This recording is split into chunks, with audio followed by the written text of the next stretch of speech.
Yo, what's good? What's good? It's your boy John, and we back. Thank y'all for clicking on the video.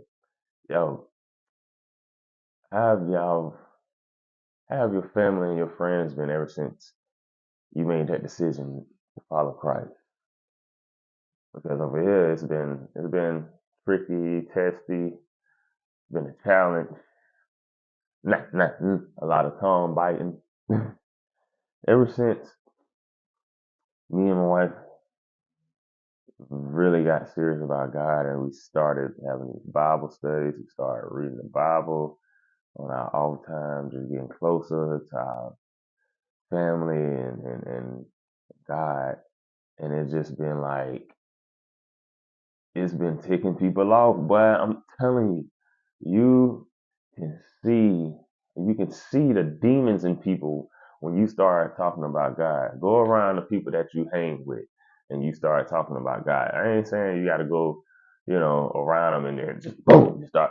But as the subject comes up about God and how good God is and what God can do in your life, or praying to God, you start noticing these people starting to distance themselves, or they start saying random stuff like, oh, it's science. Oh, stuff just happens. It's coincidence.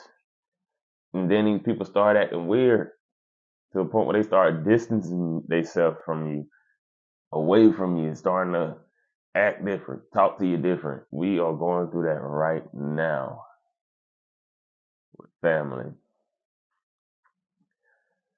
You know, I don't want to get too deep into it, man, but we pray that God showed the people that's not intentionally right for our life.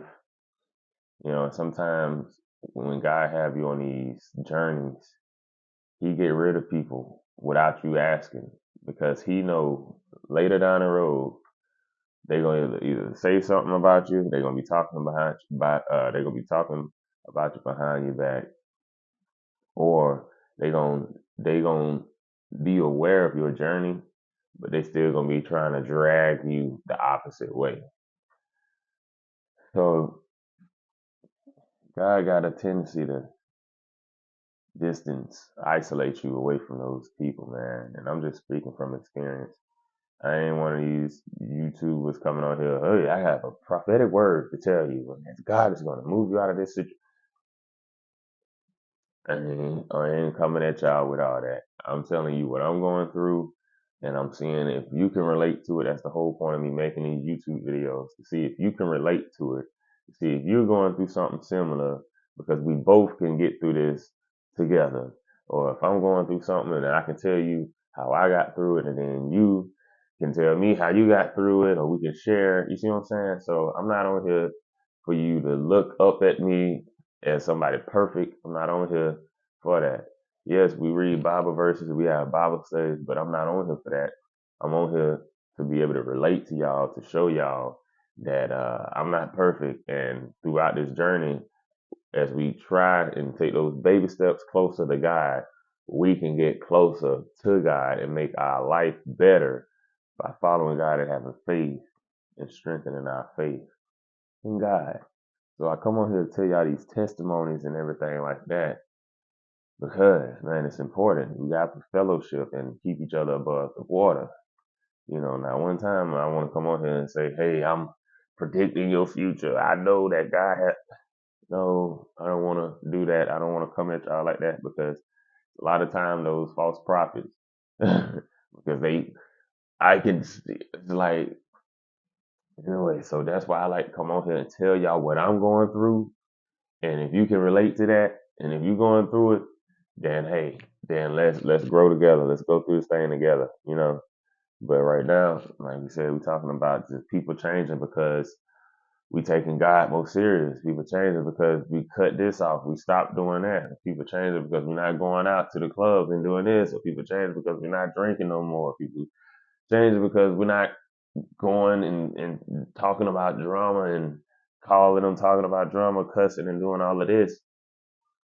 People change because they used to that, and when you stop doing that and you substitute that with talking about God and how good God is and what He's doing for your family and for your career, people change because they get numb and they get to a point where that's all they want to talk about because that's entertaining to them. That's how they get through their day is by gossiping. So I just want to get on here just to encourage everybody to continue to stay focused on Jesus. Keep your eyes on Jesus, even when it get hard, even when stuff start coming your way to knock you off track. Know and be aware, have discernment that ain't nothing but a test. And don't always give the enemy credit for testing you because it could be a test from the Almighty, the Creator, your Creator, God. It could be a test from Him because He will test your faith. Definitely when you start this journey, He will test your faith to see where you at, where your head at, where your heart at. Definitely where your heart at. To change your heart before you try to change the outside. See? You have to change your heart so you can make better decisions. So you can cut off stuff. So you won't be in love with stuff no more. You have to circumcise your heart. Circumcise your heart. When you get circumcised, when you get circumcised, when you get circumcised, what they do, they take off the skin, right? They take off the skin. They make, they take off the skin from, and they uncover, I guess. But circumcise your heart. Take off that skin from around your heart. Take off that evil. Take off all those bad habits away from your heart. So you can show the real heart. You can see the renewed heart. You have to circumcise that thing. Circumcise your heart. Take the skin off. Take that evil off. Take them bad habits off.